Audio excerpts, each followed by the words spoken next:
Welcome to the Operate Intelligently podcast, the podcast for all things operations.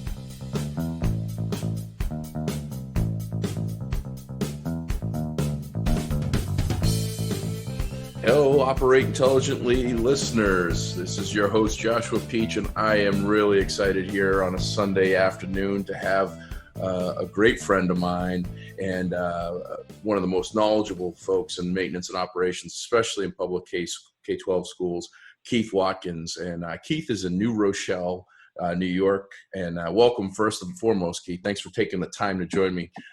Spur of the moment type thing. Thanks, Josh. I appreciate the invite and hope that our conversation is beneficial. Yeah, absolutely. I mean, this time right now that we're in, I woke up this morning, I got on LinkedIn, did my quick scan and saw that you had put some posts on about some of the equipment that you're using in the district. And for those that are listening that don't know this, currently New York has 50% of the total coronavirus positive test cases. That's roughly, I think, around 16,000. And Keith, if my numbers are off and you're closer to the ground on it, let me know. But I think you guys got around 16,000 positive cases, and many of them are in your neck of the woods. Correct. I don't have the exact number. It changes daily. As you can imagine, I'm on multiple email threads from different senators and government resources. The numbers are baffling and growing exponentially. So let's talk about Keith's life a couple weeks ago, right? Before all this stuff was headline news, probably more along the lines about a month ago. When did all the talk and some of the concern and some of the trickle down to things that you should start to consider? When did that really start?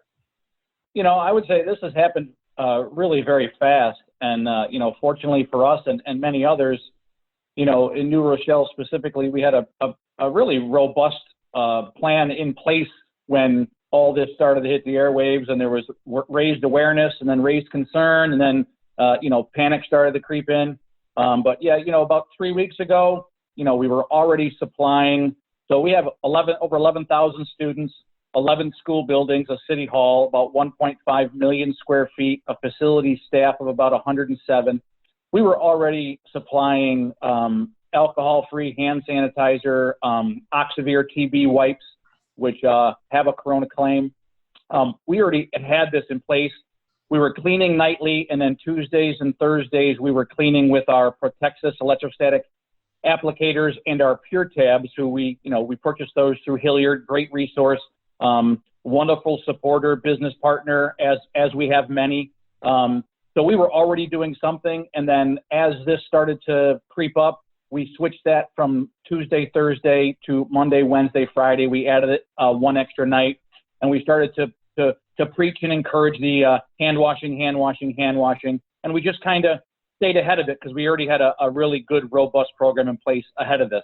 Yeah, and that's great. The electrostatic machines, Ken Wirtz, who you and I both know and are friends with, he brought that up. How long have you been using those machines? Because apparently those are impossible to find, and lots of schools don't have that as a resource or a tool. How long have you been using them, and what do they do? Yeah, so we've been using the Protexis electrostatic sprayers for about the better part of a year and a half. We have the handheld applicators, and we also have multiple of the backpack units. We bought into this program. We're trying to take out the human error. Everybody works differently. Everyone does things differently. So about a year and a half ago, we bought the Pure Tabs hypochlorous product, very safe, kind of like pool water. One tab for the handhelds, 2 tabs for the backpacks. Very easy to train. You got to keep it really simple. We had multiple training sessions, but about the better part of a year and a half, we've had these. And what they do is if you just spray with a regular spray bottle at something, you hit the front, kind of like if you used your hand as an example and you sprayed the front of your hand. Yep. Material, droplets, whatever you want to call it, the atomized solution would blow past the front of your hand, and the back of your hand would get hit sparingly. The electrostatic feature charges the chemical being sprayed, and it actually makes it wrap around every object. So it really eliminates a lot of the human error. Wow. That's Kenny was explaining a bit to me, and it just sounds like a really incredible piece of equipment. What does something like that go for? And how many do you have? Like you got 11,000 students, 1.5 million square feet. How many buildings was that again? We have 11 school buildings where kids attend, and we have our city hall where our administrative offices are. So how many of these pieces of equipment do you have to cover that space, and how long does it take to do an application? Yeah. So currently in New Rochelle, I'm in charge of custodial operations. I have 87 full-time custodians, and I have approximately 40 hourly staff that fill in when people call in sick. We do have some fixed hourlies that get 5 hours a day. We invested, New Rochelle, a great support from our upper administration and our business office, saw the benefit of this, saw the safety aspect. We bought 87 of these, so we assigned one to every custodian. And then we also purchased 6 of the backpack units for our high school, which is the second largest high school in New York State at just under 530,000 square feet with 3,400 students. And then our 2 middle schools, one is 190,000 square feet, one is 160. We bought the backpack units for the weight rooms, the auditoriums, the larger group instruction areas, so we could work through these areas in a much more efficient way. Wow, you guys, I mean, you're progressive and doing some really cool stuff there. Congratulations, first and foremost. You guys have figured out the way to present the case to get people to support you. Talking about administrative staff buying into and supporting you is huge. Absolutely. Yep. Now we're in this, you're 3 weeks in. For everything that I'm seeing and hearing and the hundreds of folks that I'm talking to, clients and non-clients that are in maintenance and operations, especially in education, there doesn't seem to be a set, consistent plan that says, hey, when this happens, do this, this, this, and this. There's not a set cleaning schedule. Every district is different. Every district, for the most part, from what I'm understanding, is still serving breakfast and lunch to free and reduced students, right? So correct. How do you navigate through all of that to determine what's best? And 1.5 million square feet, the number of touch points that you have to go over and over again. Do you lock in the schools down completely? What's open? What's not open? What's that look like for you guys? Yeah. So, I'd be remiss if I didn't say, our superintendent, and it's out there, it's known to the community. She's tested positive for the virus. We're all embracing the work from home mentality because that's what we have to do, and we're following all the guidances and everything. So, I'm working from home until next Thursday. Our buildings are open to custodians, maintenance staff, grounds folks. Our facilities staff, I've said this this is my 6th school district. I'm on my 30th year in public schools for New York State. A facility staff, and when I do a presentation, I typically have this slide up, and in the middle is a circle with the facility staff in it. And around it is athletics, special education, curriculum, food service, you name it. Facilities touches every other department. And honestly, 2 departments may not touch each other the entire year, but facilities is that glue that holds it all together. And I got to say, our staff at New Rochelle, we're still bringing out about, my numbers may be off a little bit because it changes, but we're doing 3,000 breakfasts and lunches daily. We have district distribution points. We're practicing social distancing. We have masks and gloves and hand sanitizer that is available. We were lucky enough to get some of the governor's product. In the future, I'd like them to reach out and ask for some quality control to people who might know a little more about this than some others. But it's a little too strong, and the fragrance is strong. But again, we are very appreciative that we got some of that because we are utilizing it at all our food distribution points. But I just would like to say our facilities folks are delivering Chromebooks. They're delivering meals. They're assisting with deliveries.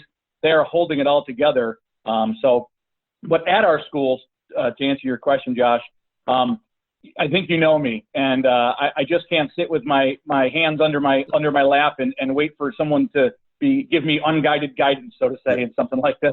I'd rather be doing something, even if it's not exactly correct or not, proven to all aspects of infinity. We have a dedication and a responsibility to our students and our staff. So the insanity to me is the fact that everyone's doing this quote unquote deep clean or extra cleaning and then they're disinfecting and then they're locking their doors. Okay, that's great. Should have been doing that anyways. So my point is now what?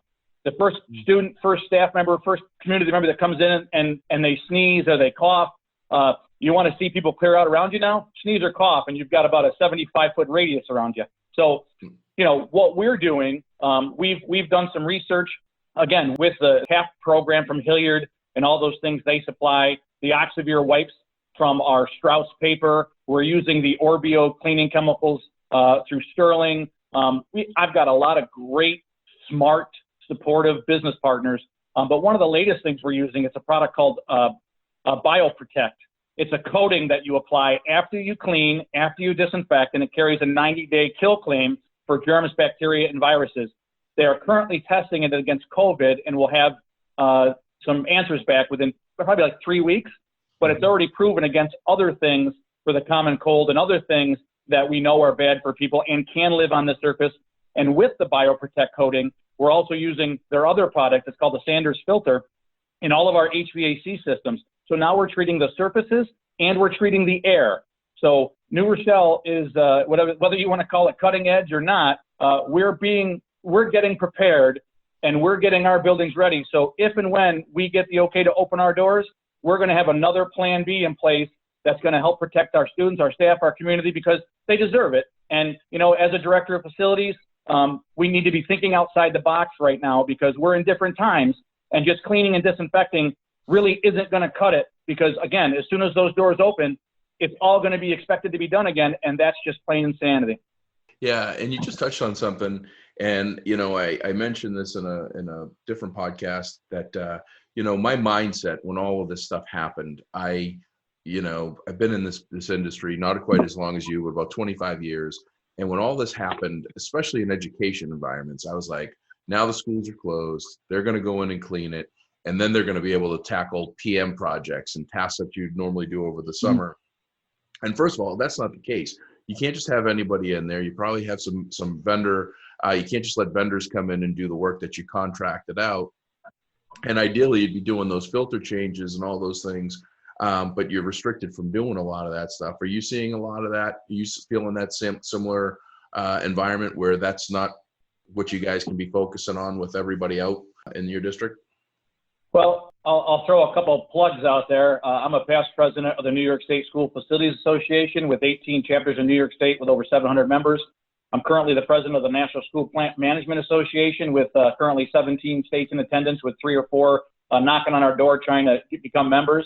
To say that we're not networked and we're sharing all these same questions, not only in New York State, but across the states would be a lie. So everyone that I'm seeing, especially down in the Westchester area where New Rochelle is, a lot of folks are they're all taking different approaches. They have a skeleton crew in, they're doing building checks. We are practicing social distancing. We're working in small groups. We do have our facility staff deemed essential. A lot of them you could see in the government's executive order that he shared. Cleaners, custodians, maintenance, those people are listed as essential personnel, thank God. We're still continuing to get our buildings ready for if and when, there's a date shared to open our doors. We know it's going to be a little while. We have a lot of folks that went and have been tested. Once you get tested here, there's actually a drive-through testing facility here in New Rochelle. You're kind of quarantined for 3 days until you get your results. Staff are sharing their results. If they're negative, they're coming back to work. It's a peace of mind.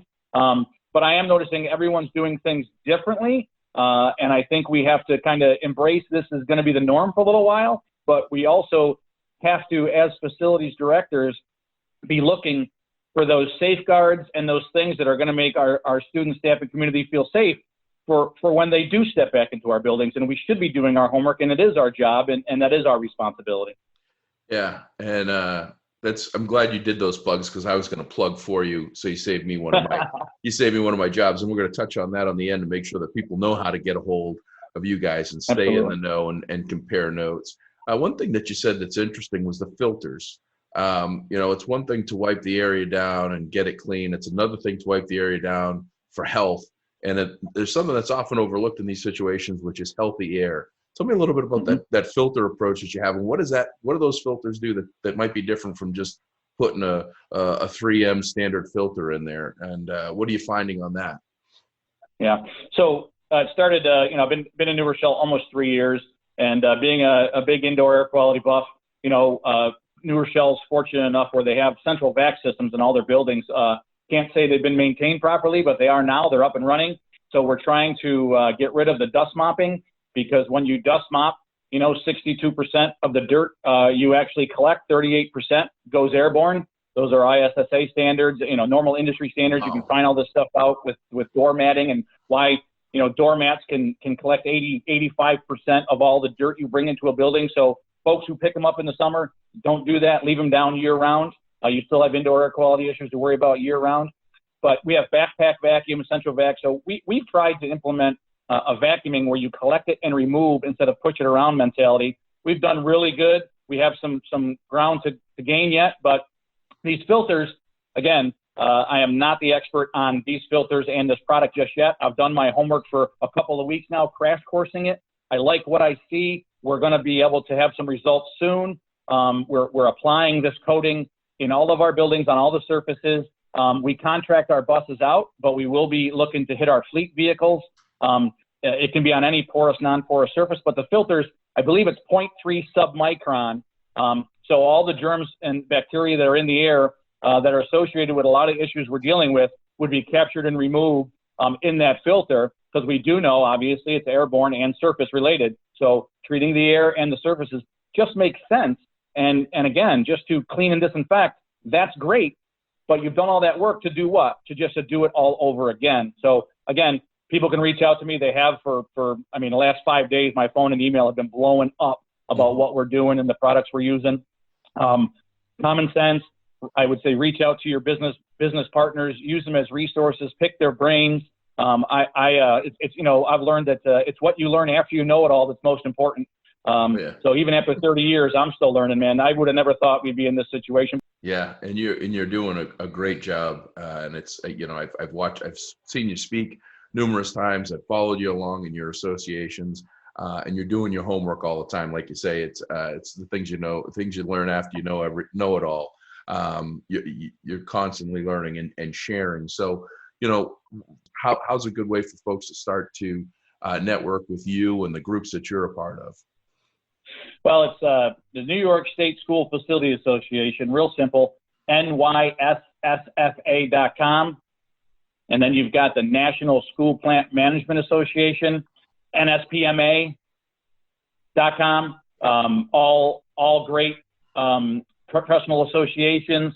The networking is unbelievable. Again, you can reach out to me, K. Watkins, at nredlearn.org. That's NREDLEARN.org, K. Watkins. I'm on LinkedIn, trying to, be a part of the solution. I think what we have to watch is everybody's negativity and platform on these things. I'm not a paid spokesperson for anyone, but if someone's got a product that I think is going to work for me and my facilities and my student, staff, and community, I'm going to use it. And, the technology that's out there is amazing. We've got some great, reliable business partners, and they've got some great products and some great resources. So I utilize mine all I can. Yeah, that's great. And Keith, I got to tell you, I'm, listening to you. You guys are literally in the epicenter of all of this stuff in the United States. Most folks that would be in that position would probably go down in a hole and hide for a while and not have the optimism and the excitement and the drive that you and your team have. And I say your team because I know a number of your team members, and I know, and I just don't just suspect, I know their mindset is similar to yours, which is let's get out there, let's get this thing done, and let's get the buildings back open again for our students. And, when you said about being essential, one of the things that's often overlooked I just can't tell you how appreciative I am to have the opportunity to work with professionals like you and your team, because you are essential. You're essential to every aspect of what goes on in a district. And the thing that you mentioned that you just kind of said was that they're out delivering meals. Like, they're taking care of these kids that wouldn't have food otherwise, while they're taking care of making sure that the buildings are taken care of and all these other pieces and bits of so many moving parts. I'm so appreciative for everything you guys are doing. Keep doing what you're doing. Hope everything goes smoothly with everybody in your areas. So hopefully we get past this sooner than later. We can get back to life as usual and get these kids back into an environment that they can continue to learn together and grow together. Dude's always got your back, my friend. We're here and appreciate you. I mean, literally, you put a post this morning on a Sunday morning, and I reached out to you within 4 minutes. you're responding, let's do this. So I can't thank you for making yourself available here on a Sunday afternoon to do this. Well, I'd be remiss if I didn't include Dude Solutions with those vendors and business partners who are very supportive. So we'll just leave it at that. I won't make you blush or embarrass yourself. Appreciate your friendship more than anything, my friend. You too. We will be seeing each other sooner than later when all this stuff blows over, and keep doing what you're doing. All right. God bless. Take care. Thank you. Bye-bye. Thanks for listening to the Operate Intelligently podcast, produced by Dude Solutions. You can reach us by emailing dspodcast@dudesolutions.com or check us out on the web at dudesolutions.com.